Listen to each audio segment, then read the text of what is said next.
Welcome to Feet to the Fire. Thank you, thank you.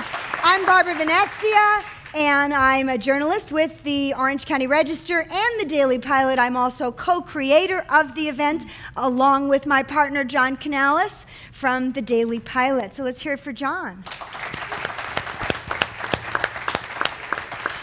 In the back, I want to thank Roger Bloom, who's been our candidate coordinator. He's standing there in the flame shirt. This is our 6th Feet to the Fire Forum. We started in 2010, and it's been a great success, and that's because the community has embraced us. So I thank you. And there's lots of people we need to thank tonight. We need to thank the City of Costa Mesa, the Costa Mesa Community Center. This is a great place, and it's been our home since the very first forum. Also, we are taping this tonight on CMTV and NBTV. So we thank both cities for that. They will then be distributing the videos to all the cities for this forum. Now, this forum is for the 74th District Assembly race. And so it covers, this district, it covers Irvine, Huntington Beach, Newport Beach, Laguna Woods, and Costa Mesa. So you'll be able to watch that in all of your cities. I'd like to also thank Barron Audio tonight, Mark, my fellow journalists, and the candidates on stage. Now, Feet to the Fire is a little different than most forums because we're a political talk show format. We're not only here to hear where the candidates stand on the issues, but how fast they can think on their feet. So let's meet them. Of course, we've met John Canales from the Daily Pilot. The first candidate sitting here is Emmanuel Petrescu. He's a Republican, an Orange County businessman, and his website is joinemmanuel.com. Our next candidate is Anila Ali. She's a Democrat, middle school teacher, and her website is you're going to have to tell me this website. AnilaAli.com. AnilaAli.com. Okay, thank you. Again, we have Matt Harper. He's a Republican. He's the mayor of Huntington Beach, and his website is votematthewharper.com. In the next chair, we have Karina Onofre, who is a Democrat. She's a small business owner, and her website is karinaonofre.com. And last but not least, we have Keith Curry. He's a Republican businessman, city council, former mayor of Newport Beach, and his website is curryforassembly.com. Let's hear it for our candidates. And of course, asking the tough questions, we have Jack Wu, who writes a column for The Current of the Orange County Register. Our special guest, and new to our forum, is Alicia Lopez, who is city editor at the Daily Pilot.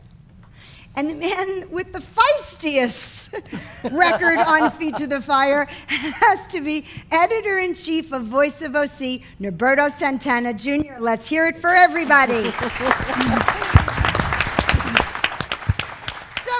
Opening this forum, I want to ask each candidate, the candidates, now with a show of hands, who thinks they're a good politician?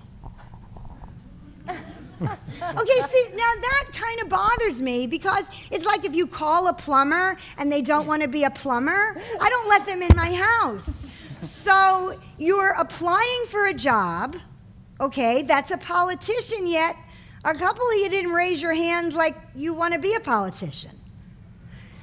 You didn't raise your hand. Keith, tell me why you don't think you're a politician. Politicians have got lower approval ratings than even lawyers. Okay, so you're applying for a job that you don't really want to say. What we need in California is less people who are focused on being politicians or staffers trying to move up, and more people who bring a business background and a perspective for solving problems in Sacramento. And that's really what the people want. They're tired of politics as usual. What they want are problem solvers and somebody who will take a business approach and understand all of the issues from the various perspectives, not be a partisan hack or a political looking for the next job, but get up there and solve the problems. But still in all, I mean, you are running for an office, which means that you have to be a politician, whether you like the word or not. Well, you're going to tag me with it, so I'll just take the rap now, and it'll be cool. But I take it from a different perspective, and I think I'm at the stage of life where You know, I was in politics all my life, and now I can choose to do this or not do it. And I want to do it because we need some business skill up there. We need some people focused on solving problems. Karina, why didn't you raise your hand? You're a politician. I agree with Keith Curry. If you look in the Webster dictionary, the third definition of being a politician is actually a very negative connotation. It talks about being a deceiver, a liar, and that's not something I identify with. And I'm being a business owner. I believe that enough with politics as usual. We need new business people with a different mentality that come into Sacramento and bring needed change in Sacramento. But you're still, you know, I mean, we're arguing over semantics, but basically you're running for a job that you don't like the name of it. Well, actually, do you like the I name? like the name politician, and I Okay, feel she's that we owning need it. to bring respect back to politicians, and we can do that if we have civil debates like this, and we meet everybody, and we have town hall discussions, and we meet in these kind of forums. Well, you know, one of the things that when everybody runs for office, people talk about money. Now, to me, money is not a dirty word when it comes to campaigns, because in my opinion, it enables you to educate the public and reach the public on where you stand on the issues. I mean, you can't possibly go out and shake everybody's hand. So let's go down the row. We'll start with you, Emmanuel. I want each one of you to tell me how much you've raised so far, and that does not include what you've put into your own campaign. Emmanuel, how much have you raised so far? About $100,000. about $20,000 to $25,000 and coming. Less than $50,000. Do you know how much you've raised? What did you raise? Less than $50,000, between 30 and 50. Okay. Karina, how much did you raise? Well, without including the $100,000 loan, it's about $11,000. And Keith? Well, I've raised 150, but I put 100 in that I'm going to spend, so that's 250. Okay. Hey, It Jack, counts- why it don't you counts take if it you from spend here? According to the reports that were due on March 17th, the total contributions that most of the people raised, so Matt, you're telling me that you've raised between $24,000 and $44,000 in 1 month. Yes. Okay, that's a lot of money. You know, you and I have been in politics for a long time, in Republican activist politics, and we know that's what it takes to win elections in addition to grassroots campaigns.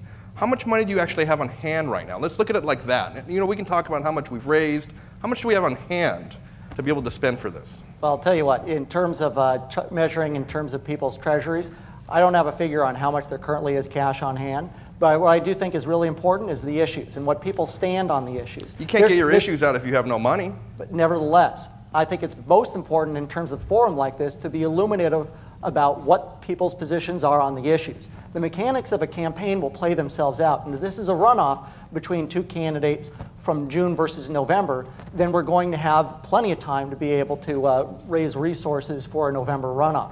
But in terms of putting together what the voters are interested in, I think it's about the issues. So I'd actually prefer that we get to the issues.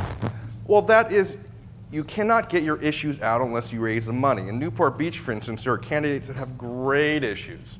But if they're not going to raise or spend any of their own money, it doesn't matter. They're talking to me. I mean, how important is that? They're talking to that water bottle. You have to be able to get the money out to do that. And that's a big part of it. I mean, for all of us that have raised a lot of money, that have put your own money in, that's a great distinction. Well, Jack, if I could just jump in a little bit there, I think having the ability to raise money is indicative of having community support. I have more than 200 contributors who have given to my money. If in fact Matt's raised $20,000, nobody has given him more than $1,000 because he has to report that every 24 hours and there's nothing on the report. So that is indeed an interesting accomplishment. But I think it speaks to the level of community support that you have, your ability from a broad, and I've had people, Democrats and Republicans, giving me money, from a broad range of perspective of people to demonstrate your support for this office. Norberto, you look like you're biting at the bit to ask a question. Well, one of the things that I'm curious about, Keith, you're one of the most experienced politicians here, or elected officials. You would draw, as you said, a whole lifetime in office. The thing that I'm wondering is that what's the point of sending another Republican to Sacramento where there's a supermajority? I mean, what are you really going to get? What can a Republican, just to be more specific, what can a Republican get done in a Democrat-controlled Sacramento? So in some ways, $250,000 to just send another minority Republican up there to bang his head against the wall you know, what can a Republican accomplish? Maybe not even taking yourself out of the equation, but at this point, is Sacramento so tilted to one side, it's almost a waste of time to send a Republican up there if you want to bring resources back to these areas? Well, first of all, what a Republican can do is can represent this district better and bring resources back to the district, which we haven't been able to do for the last couple of years. So that's number one. Number two, I've been around in politics to watch the big blowouts in '74 and '92 and 2000, whatever it was, to see that things do swing, things change. Republicans will be relevant again. Republicans need to have a message that is relevant to the voters. When you get to 29%, it's time to quit kicking people out of the party and start talking about a Republican Party that speaks to issues like jobs, issues like taxes, issues like making our schools better, that really matter to everybody, Republican and Democrat, throughout our state. Okay, how do you do that? But based on that, shouldn't you run for Republican Party chairman? No, that job is not a good job. But okay, how do you do that then? How do you go out and say, okay, we have to stand by this and stand by that? How are you going to do that from sitting in the 74th Assembly? Emmanuel, why don't you pop in here for a minute? So look, I really think we need to start electing people that are going to represent a broader, more diverse Republican Party. And we can't keep sending people up that say they're conservative but have voted for every tax and fee. In fact, as Keith Curry has voted over 100 fees increases. You can't have people that keep voting for those things, going up to Sacramento and saying we're conservative, because that's why we're losing the vote. But that doesn't matter. You can vote no all day long because the Democrats hold such a supermajority up there. It doesn't matter what you vote yes, no. The other side's going to vote against you every time. Here's what I want to say. We know the reality is the Democrats are going to win. Jerry Brown has a huge backing. He's going to be winning. So we are going to have the Democrats in the majority in Sacramento. So you, as voters, need to choose a candidate who's actually going to get things done for you. If you choose my opponents, nothing will happen. They will sit in an office and they will not be part of the majority. But I can actually get the money back from Sacramento. The high taxes that you've been paying, I can get all that back for you because I will have a seat at the table. I will have a voice. Karina, do you want to I disagree with that. Yeah. Well, I disagree all right, strongly we'll let with Matt, that. and then I want to hear from Karina. Okay. Is I think that we should not surrender. Republicans should never surrender in the state of California. This is about building, and this is about building towards a majority over time. We can talk about surrendering. We can talk about what's real life. Yeah, but in real life, voter registration. The premise that you have is that why would a Republican even bother to run for state legislature here in California? Right. That's like asking why would a Democrat bother running for county supervisor in Orange County? They do, and they will. Because the whole point is actually a Democrat has a better chance at running for supervisor in Orange County than you have of getting something done. That's just straight math. Well, okay, math. But the point being is that everybody don't talk at once. they need to win and build majorities, and I've worked to do that with it as an activist. Okay, Karina, I know you wanted to say something. Yes, I need to state that Anila's not the only Democrat in this the only endorsed by the California Democratic Party. My name is Karina Onofre, and I'm also a Democrat, a conservative Democrat. That's why I'm here. And what I want to say is not only am I a Democrat, I'm also a woman and I'm also Latina. And going to Sacramento as a Democrat, conservative Latina will actually make a big impact. I can get things done because I can actually cross the aisle and work with both parties. Yes, and I can definitely get things done that are beneficial for both conservatives and Democrats in Sacramento. May I ask you a question, up Karina? until the week of filing. When did you become? Okay, wait a second. Jack, you raised a very good point. Repeat that in case people didn't hear that over the thing. Until the week of filing, probably until one day before filing period ended, you were corresponding with the California Young Republican Federation, asking for their endorsement, asking to speak at the state Republican convention, with paperwork saying, you promise your endorsement and investment will be fruitful and ensure you the highest return. And I can tell you the reasons why I switched parties. There's the next actually day. 3. The night before. There's 3, and it doesn't matter when it was. The fact is that I switched, and I'm here to stay as a Democrat. Nothing has changed as far as my values. There's several reasons why I switched. One of the reasons is because the Republican Party doesn't respect minorities, and it doesn't respect women, from my experience. I'm a Republican. So that said, okay, so we got the Chinese guy on the end.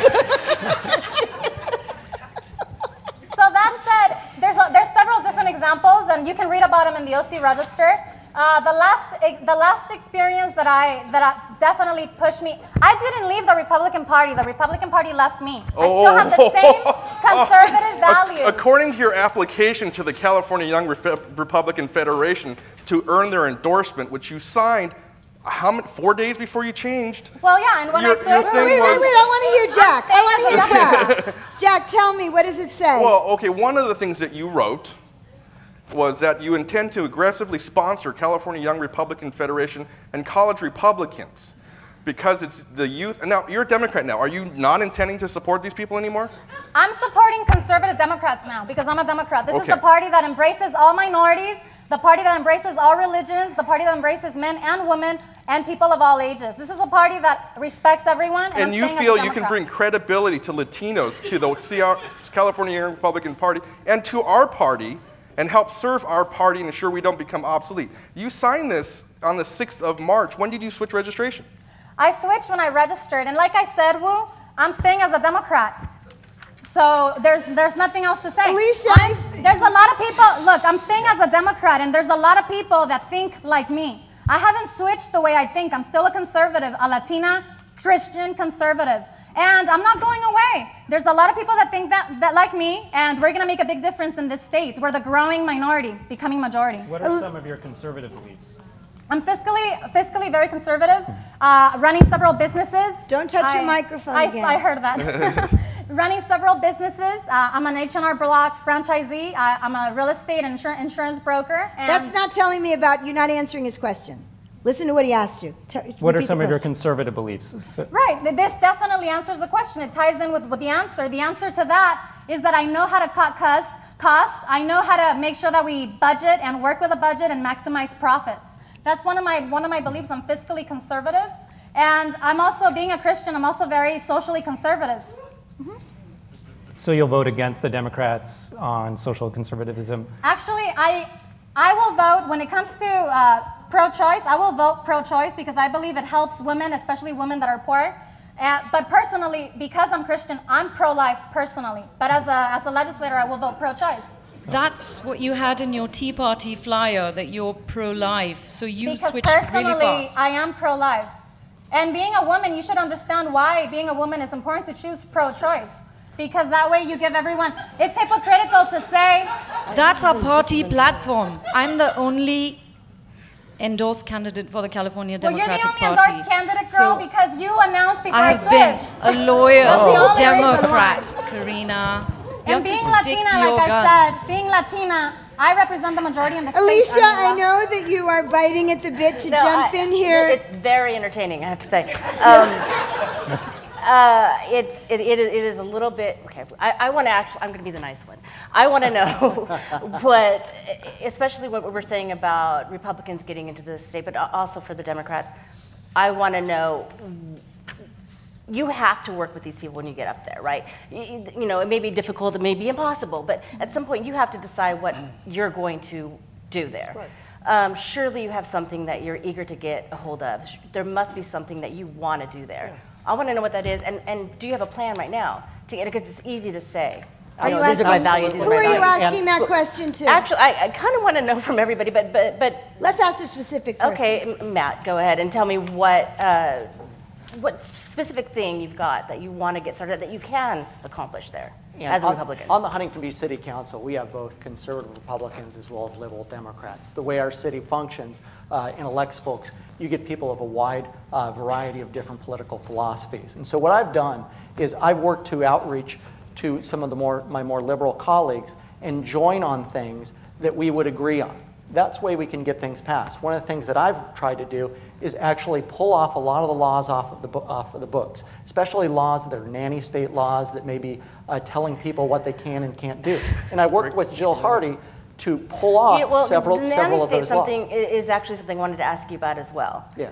Is you're very, everything you do is, you don't want the plastic bag ban, you don't want the polystyrene ban. You don't want anyone to tell you to put away your fire pits. And is there any place for the government, the state government, in the environment?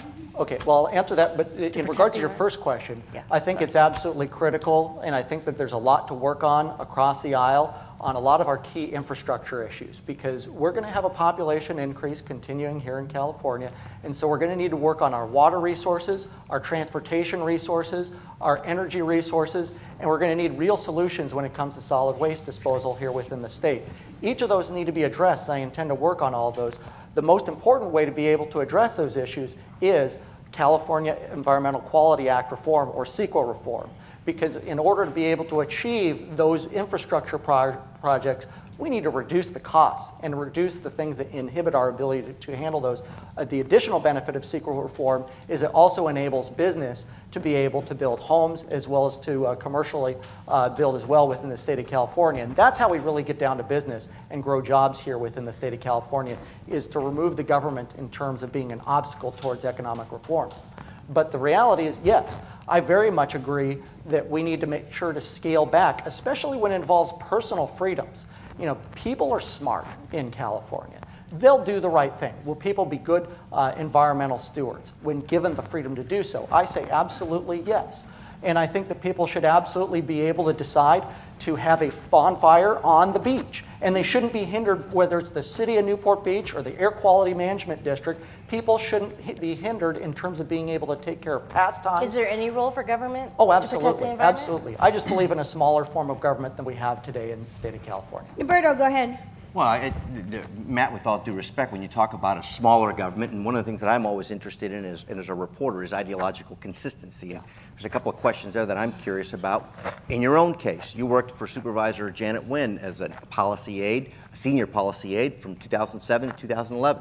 All of a sudden in 2011, something happened between you and the supervisor, and the next thing you know, you move into a job that did not exist at the county trash department. So on the one hand, you're a fiscal conservative, you believe in smaller government, yet you yourself are sort of a lifelong government employee, and you actually, in a sense, moved from the political side of the shop at the county supervisor staff, which many EAs have done over the years, and it's a real sort of ideological inconsistency for many Republican aides up there. You moved from a county political job right into the trash department, where, in fact, I think you were on vacation in Seoul, Korea, with the supervisor while your job was created. The HR department, according to our stories, had to contact you via email to get you to finish the application to which you were already on vacation from. And I guess my question to you is that ideologically consistent with someone who calls themselves a fiscal conservative, that you're self-growing the government for your own sort of job? And I think at this point, you're not even at the trash department in community affairs anymore.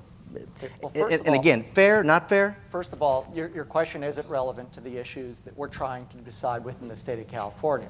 It's not a policy question on how I would vote as an elected official. You yourself grew government. How's that not a relevant question? With all due respect, fair. You're asking a question about what I did for my employment. And so if you want the answer to that, I'll give it to you. But I'm just saying is that it isn't elevated to the level of what position of these folks are on the issue. There was zero job in the trash department before you created one.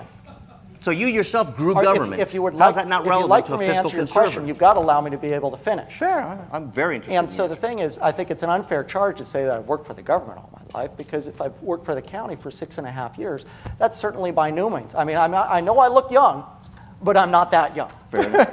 Fair enough. And so it's a position I no longer have. I left the county last year. I worked for 4 years as an aide for Supervisor Janet Nguyen, and I worked at the OC Waste and Recycling, which is the department that oversees our landfills. It's an enterprise fund. It's not a general fund dependent department. Did the job exist before you took it? It's not a dependent.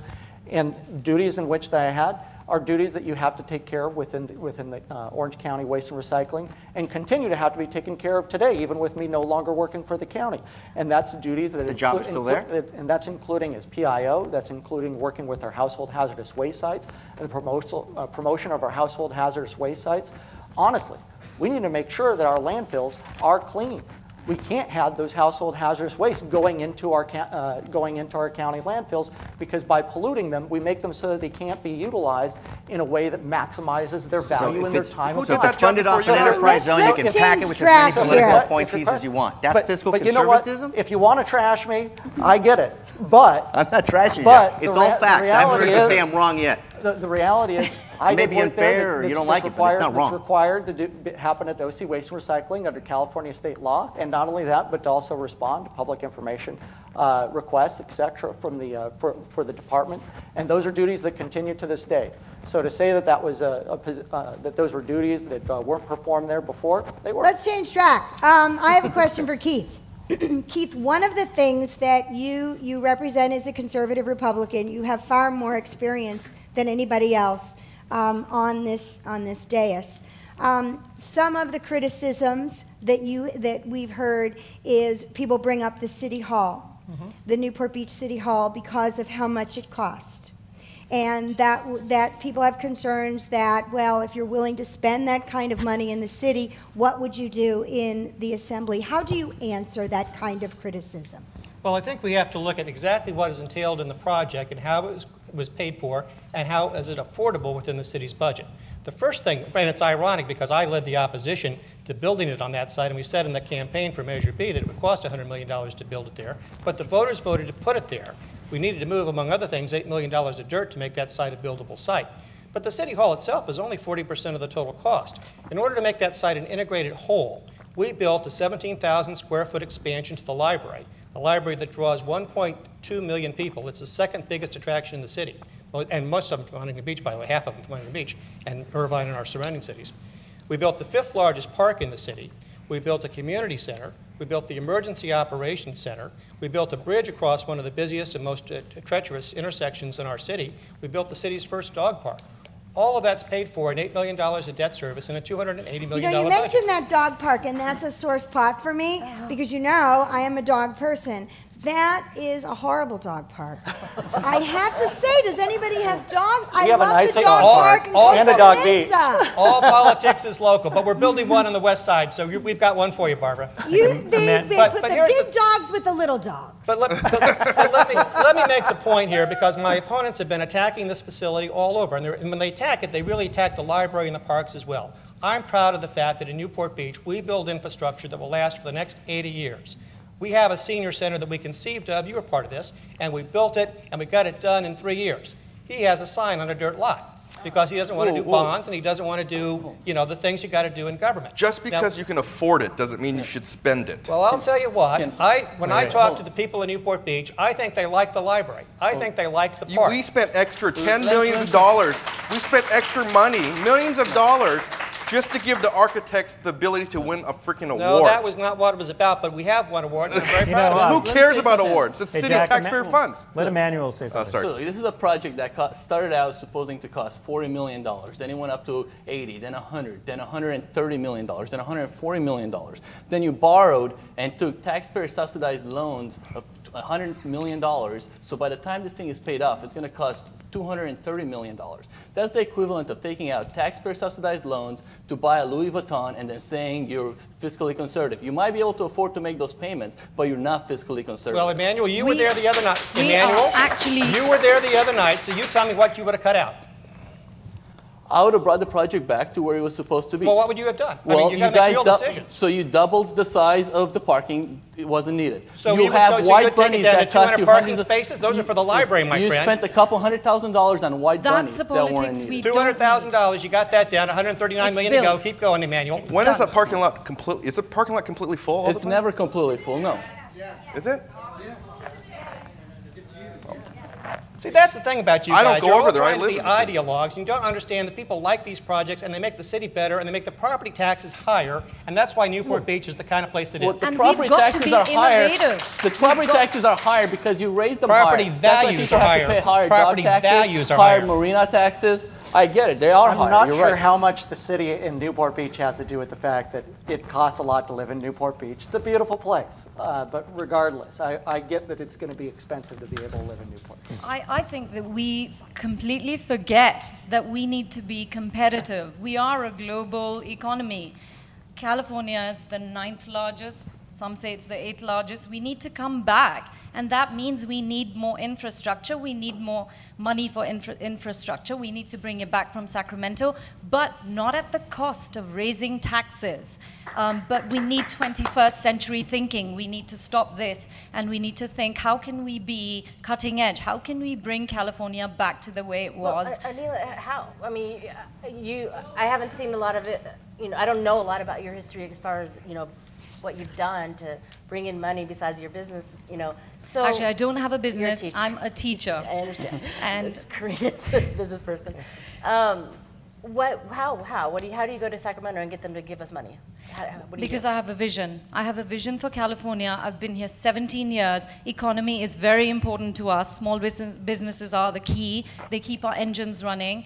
And it's important to make sure that we don't raise taxes. We keep jobs in California, and that we give tax credit to small companies. Having Democrats elected from Orange County hasn't stopped Orange County from getting the short shrift.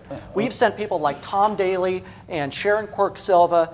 I mean, for instance, you know that Jose Solario blew it when it came to the budget. He went and voted for the budget thinking he was going to get money backfilled to Orange County. But instead, Democratic governor. Because of raised taxes.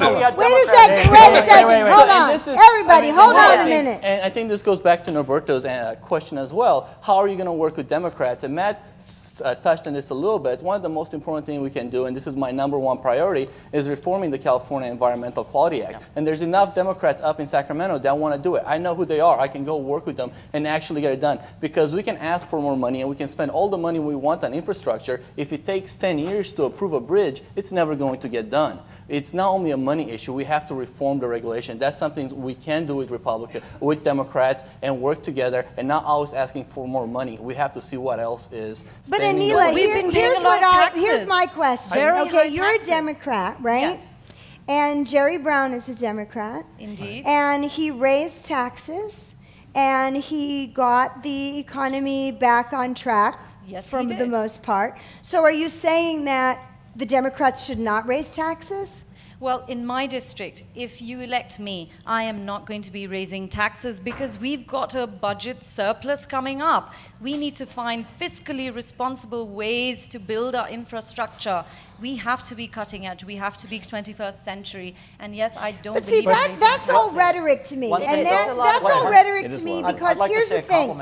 Okay, you're a teacher, and Karina is a businesswoman. You guys have never held public office. Okay, the normal thing would be you start with city council, as several of you guys have on stage, and then you kind of grow from there. You get your feet wet at city council, and then you start to come up through the ranks so that you get to understand how the machine works, basically. So you have not done that, and neither have you. But I believe this is the reason why it's better. Anila, and your party has endorsed you. Yes, so why do you think that you are qualified to do that when you haven't been part of the machine? I haven't been part of the machine, but let me tell you that I have a commitment to public service. I am a teacher. I'm there in the front lines, in the trenches. I have been teaching and educating the future generation of the United States. Number two, I have been engaged in my city, and I've been working. I'm a commissioner with the city of Irvine. And I chose to run for this office because my family for the past 200 years has been in public service, starting with my grandmother 70 years ago in India when she broke the glass ceiling and became the first assembly woman. That's all well and good, but I mean, Keith, you've been in this a long time, probably more than anybody else.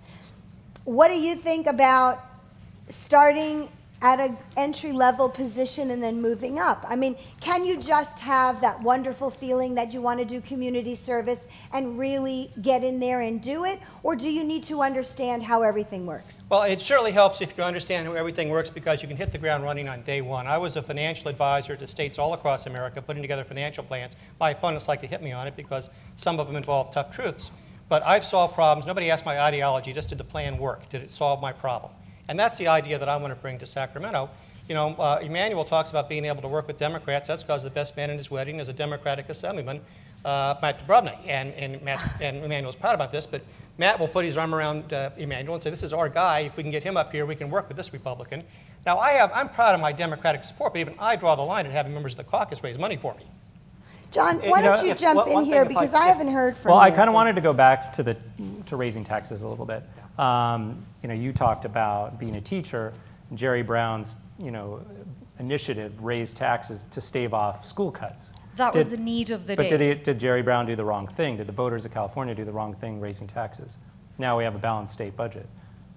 Was that, and you don't believe in raising taxes? So. I don't believe in raising taxes because the projected, we're going to have a surplus, right? That's right. Projected. And so I feel we don't need to raise the taxes now. But So at did we that do the time, wrong when thing people or were not? losing, no, he didn't do the wrong thing. He did the right thing because that's what we needed at that time. We couldn't have cuts in education. Liberty and light go together. We need to educate our future generations really well. So you can't take away funding from schools. You have to build the schools, put money back in there, and get the kids ready for a global job market. So no, he didn't do the wrong thing. And that was the need of the day. That was the recession. He brought us back from it. And it was a Republican governor who put us in the recession. So, so John, one thing can that I I think it's this? important to clarify is I want to acknowledge, I think it's very brave of Anil Ali at one of our previous candidates forums. She took a position that was against split roll for Proposition 13 and limitations on property taxes here within the state of California. I think it's very brave of a Democrat to be able to take that kind of position because there's quite a significant orthodoxy about that in other parts of the state. I know that Keith Curry, as well as Emmanuel Petrascu, also along with me, opposed split roll that would increase property taxes throughout the state of California on commercial, non-residential property. But because she hasn't attended any of the previous candidates forums, we don't know about that position from Karina Nofri. Where do you stand, I support Proposition 13. I believe that it's better to keep it as is because it gives everything, it keeps everything balanced. So you oppose the split roll then? I oppose the split roll. and remember, 70% of the burden is on homeowners, and we care about the homeowners. I'm a candidate who cares about the people. I am a teacher. And I just want to say the reason why I haven't been to the last two forums has been because I'm a businesswoman, and this has been our busiest tax season. In the very beginning of the tax season, we have the highest wave, and then at the end, we have the people that file at the last minute. So these last two forums have been within the last 3 weeks, which I've been super busy working, and that's my Roberto, priority. do you want to jump in here? One thing I'm curious about, Anila, is, for example, Orange County gets probably the worst return of any county in California on property tax. And so to some degree, I always hear candidates talking about, reforming CEQA, doing all other things. But at the end of the day, if we're getting 6 cents back on every dollar of property tax that we send to Sacramento, I mean, isn't that the most important issue that faces anybody going up? And I guess my question would be what would you specifically do from a legislative standpoint? How would you change that? How would you get other counties in California to agree to take less so that this county, largely seen as rich, can get more? Because until you get to that point, we're basically playing from, we're basically playing behind on every single funding formula that comes out of the state capital. Exactly, and some of our cities are actually going to lose with the local funding formula, some are going to gain, and I am going to be in the majority. If you elect me, I am going to be your representative. It's all about thinking smart and saying, this is why I asked for specifics. Right. What would you do legislatively, specifically? How do you move that property tax dial up? I'm going to work with legislators on both sides. Here, it's going to be Democratic legislators, the majority, and I'm going to ask for money back. We have to stop being a donor state. We've got to bring money back. Again, you're not talking specifics. You're the one that's in the majority. I am You're the in one the that's got all majority. the friends in the three-quarter party. That's right. But specifically, how do you convince them to give up money from their own friends to dole it to a county Through seen the as power of Republican? negotiation, we have paid very high taxes. It's time that we invest in infrastructure. So I would be working with the community, private-public partnership, and coming up with projects that we can invest in schools, That invest sounds very, in very building. general. I have not heard So one far, specific You're going to come out of this looking like you don't have specifics and you don't know what you're doing. Is there anybody else Well, that I has am a going to specific have plan? specifics. Perhaps if we come back Jump in. I mean, to another jump in. forum, You're I in the will have legislature. specifics. Figure it out. Definitely. If I could, Norberto, and Marion Bergeson is here. This stems from back in the 1970s, right after Proposition 13, where Willie Brown fixed a funding formula, and the funding formula benefited cities and counties. So San Francisco got more, Los Angeles got more, Oakland got more. Irvine, for example, is the most disadvantaged district in the city because they had very few students in 1979. And so they have been really hurt by the formula. Now, there's other places in Orange County. Santa Ana, for example, is the 5th most impacted and dense city in America. So you have the opportunity here in building alliances with our friends in Santa Ana to deal with the problems of Irvine and even Newport Mesa as well. To make sure that the funding formula can switch in the name of fairness to bring people. Do that? How I do you think you've got to sit down and you've got to realize, because in Irvine, people are taxing themselves and issuing bonds to pay for the better schools in Irvine. That's important to the people there. That message has got to be communicated in Sacramento. And it hasn't been by the current delegation for the last 30 years? Well, in the last 30 years, we've had some good people up there, and we've had some less than good people up there. But the issue is building a coalition of places like Santa Ana and other impacted places, for example, in San Diego County, that have similar issues because they grew out post-1979 in terms of their development. And when you say build a coalition, I mean, what would you do? Block the legislature from adopting anything until you change the... Make it extremely difficult, because the problem is the way the state legislature is drawn. We all know that. The key is, how would you fix it? You guys are the engine mechanics. Ballot initiative is the way to do it. Ballot initiative is the way to do it. Ballot initiative. Yep. Well, let me say this, because Keith Curry criticized me for my best friends from 7th grade. I guess I should have checked his political affiliation first. He's a Democrat. But he is a Democrat, and that's the kind of attitude we don't need. We should be friends with Democrats, because you know what? If we're ever going to fix this kind of problems, we need to be able to go sit down, have a drink with a Democrat, be friends with a Democrat. The first time you ask them to vote for your bill or to support you on something can't be when you ask them for that vote. You have to actually have a relationship with them. And when you are friends with people, it's a lot harder for them to do things that are unfair and not give us the fair share over property taxes. And you know, how do you do the ballot initiative? A follow-up on that? Sure, go ahead. Because you bring up an interesting point about being friends with people and how you sort of engage. And earlier this month, I saw you showed up at the Irvine City Hall when they were proposing to do a sister city arrangement with with a city in Vietnam. Our friends over at Cal Watchdog had an interesting piece, I'm sure you've seen it, that raised some issues about your own consistency there, where you got up and you said, you're quoted in this piece as saying, the abuse of human rights should not be tolerated anywhere in the world. You're yourself a Romanian refugee from a communist state. However, at the same time, your boss, Travis Allen, jumps on a junket, goes to China, and talks to them with the Ministry of Science and Information. So I'm curious, what's the difference between a Chinese communist and a Vietnamese communist, and how do you see the consistency there in terms of human rights? So about that part, you're going to have to ask Assemblyman Allen. But he has been consistent. You're his district director, right? Do you support what he did? He's been consistent in pushing for more international trade. For me, with communist regimes? For me personally, there is no difference between communists. I believe we should stand up for human rights if it's in China and Vietnam. Look, I experienced communist oppression, and I don't want anybody else to experience what I did. When I was 5, I woke up in the middle of the night,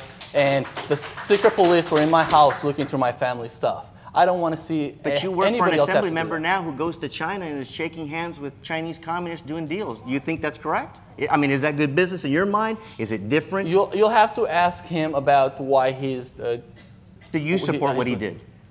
You support the difference there. And again, some people might say engagement is a good thing. It's not what I would do. But again, China has, that relationship might be too far along. It's not something we can actually, our trade relationship with China is not something we can move back. So it depends on where you're looking from. How do you deal with that? But it's not something I would do because as you said, we are friends with the Chinese, but we have very different opinions about human rights. What's your sense about that? Do you engage them? Do you have a shutdown strategy for Vietnam but not for China? I would have a very hard time engaging with anybody that is engaged in human rights violations like the way China is, or Vietnam, or any other country that is doing that. Jack, you want to jump Cuba, in? for instance, as well.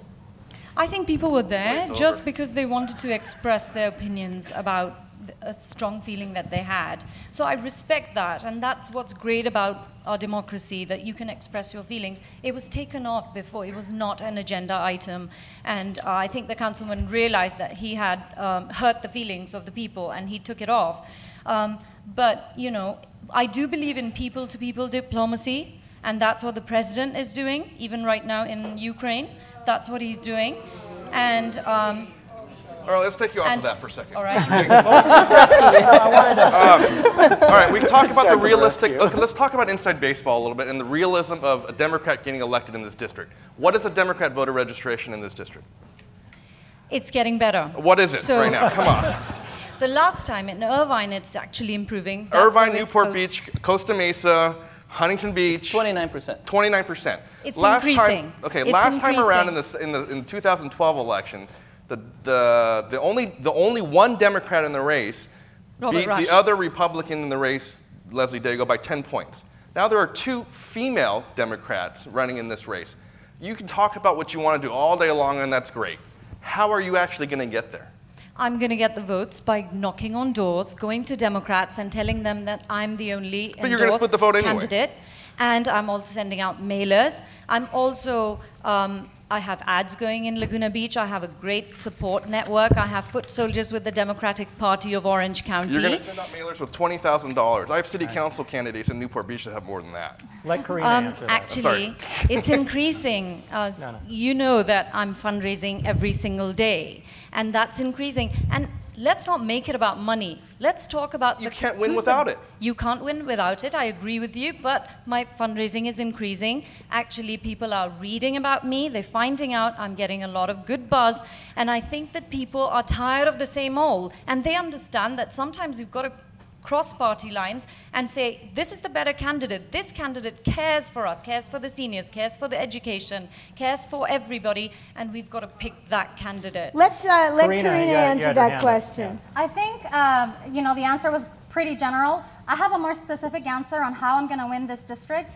The district is only 29 to 31% Democrat.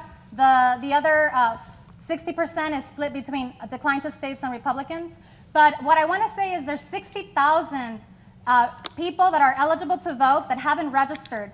And these are all Latinos that I'm registering. So this is how I plan to vote. I have an aggressive registration campaign going on, and I plan to get the Latino vote to win this district. It's primarily first-generation Latinos, so they don't have the guidance from the family to know that it's the value of the vote. So you think that people should just vote for you because you're That Latina would not be fair, and Karina, they're to the parents. Latino? No, not because of that, but I'm telling you, normally people vote for people that they identify with. There was a study done this morning that even infants can tell the difference between playing with a playmate by just the first instinct of somebody that looks like them. So it happens, and you know this, Barbara. Normally people vote for people that are similar to them. So or have racism similar is not values. a learned behavior? I think in this Similar case, religion. I think in this being a case, Christian, I think is very important. the voters think are, people- I mean, basically all of you are vying for a job, okay? This is a job interview. So if I'm interviewing somebody for a job, I want to know their qualifications. I don't care if they look like me or not. There's not a lot of people that are my age with tattoos and leather pants. I'm not sure I would vote for me. But I mean, it doesn't make a difference what you vote for. I mean, I'm not going to vote for you because you're a woman. I'm not going to vote for you because you're a man. I want to hear that you have the experience, the knowledge, the patience, and the tenacity to get it done.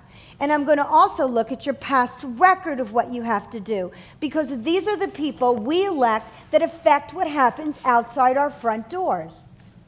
And so I think it's more than just, hey, it's because you're cute. And I can tell you, I have the knowledge because of the businesses that I run. Respect over there, please. I have the knowledge because of the several businesses that I run. I also have the experience because I have 2 bachelors, one in economics, one in political science, so I know what it entails. And I also have the passion and the thick skin because, as you can see, there's a lot of elder people here that are disrespectful, and yet I have thick skin, and you're not making me cry. That is not nice. Barbara, I agree with you, because the thing is, it's really important when you're looking for representatives for our area. One of the things that you are able to do is look at people's record over time. And people who have served on a school board, like I have for 12 years, or on a city council, like I have for 4 years, you can figure out how have they approached the issues on that level of government, and how they operate on behalf of the voters and the taxpayers over that period of time. But by the same token, Matt, you have served on a council and you have had made decisions that some people would say, you know what, I don't agree with that. Like the seniors. So I mean, it's a double-edged sword. We have folks, you know, that have worked to, you know, get elected to other positions. Some have been successful, some have been not. You know, Karina had run for Santa Ana City Council, and Emmanuel had run for Laguna Beach City Council. But the reality is once you have that position, whether it's Keith or myself, you can evaluate much better because you have seen how people operate on a long-term basis. People can't make up their position according to what's popular for that particular year. And that can happen when you don't have a long-term Alicia, jump in here. I want to know actually from Emmanuel, because I feel like I've gotten to know Karina and Ali a little bit. So I want to know from Emmanuel, because your experience with Travis Allen kind of paints you like, you know, he's bringing up things that Travis Allen does. What do you do? What do you want? What is your goal? How are you different from Travis Allen? Well, I don't know how necessarily I'm different from Travis Allen, but I am running because I believe in having smaller government. I believe we need, as Republicans, to do a better job of communicating a message and not just voting no. I think we're best when we have a message. In '94, when we won the House and the Senate, it was because we had the contract with America. You know, we can't just keep saying no and pointing out what the other side is doing wrong. If we could, then, you know, we'd have Republicans in running Detroit and Chicago and other cities. We really need to. Well, what have you learned from Travis's experience, you know, working with him? And I mean, you're well, right there. So first, I have a long history working in politics. I understand. I've owned a consulting business, and I also worked for Senator Harman before. I've ran many campaigns, and I ran Travis's campaign. So I have the political experience. And one of the things that I have learned having worked for Travis is that there really is opportunity in Sacramento right now with the new 12-year terms. Both sides of the aisle, I think, on the Republican side and on the Democrat side, the new members that don't have that history of negativity do want to work together and really get some things done. And I want to be part of that. I really do believe that we can move California forward if we work together. You know, I wanted to say something. You hit on two things that made me think. One is you said you can't just be the party of no, and then earlier you said that Republicans need to sit down with Democrats, have a drink, and help get them to support their legislation. So I want to ask the Republicans here, what's one piece of legislation that you could get Democrats to vote for in a supermajority? Yeah. Well, I already answered that. I believe that the California Environmental Quality Act, I think their votes are there on both sides of the aisle to get what's that done. What's something you would introduce? Something that you would come up with that a supermajority of Democrats would support? Well, you don't need a supermajority. You need to count to 41, so you need to get about 15 of them. But one of the things we want to do is make sure that we're fully funding our parks at Crystal Cove and doing things here in the district, Crystal Cove and Bolsa Chica, the Huntington Wetlands, and in Newport Harbor, where the state is not taking care of its responsibilities. Next, we need to form a coalition with others who are similarly disadvantaged and look at our school funding formulas, particularly in Irvine, but also you can bring in Santa Ana and other places that have been disadvantaged, and I think you can build a coalition there. What's an example of a bill? I think that one thing that's clearly different between an answer that you'd have here is if it doesn't pass, I would work to reintroduce AB 1102, which is a Travis Allen bill that would protect our beach bonfire rings. And you know what? Keith Curry would vote against that. Yes, he would. Well, let's talk about. Can I talk about that? So wait, let Keith answer. Would you vote against that? Well, here it depends on how it's written. But here's the issue on bonfires.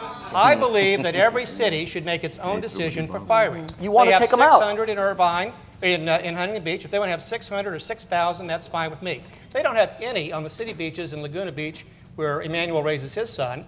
And that's fine with me, too. That's Keith Curry code for I want to take out the beach bonfire rings at Corona Mar State Beach. We have 60. We proposed 30 because it does, in fact, scientifically pose a health issue to some people. We also want to bring in new bonfire rings that would be gas done for bigger crowds. Now, here's what my opponents want to do.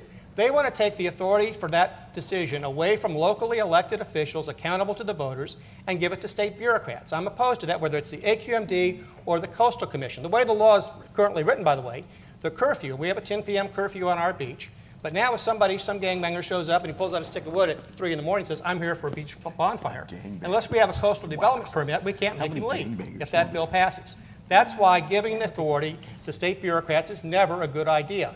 The state took the authority for massage parlors. The reality The is state took the Keith authority- Curry voted to take them out in the But city of he Newport said a Beach, and he lot wants there, to so protect the ability of Newport Beach to keep those beach bonfire rings let operating. Emmanuel Let me address just it. answer. First of all, there are beach bonfires in Laguna Beach and the county beach, which is closer to my house. And I'm glad to say that last weekend, my 2-year-old son and I went and had our first bonfire.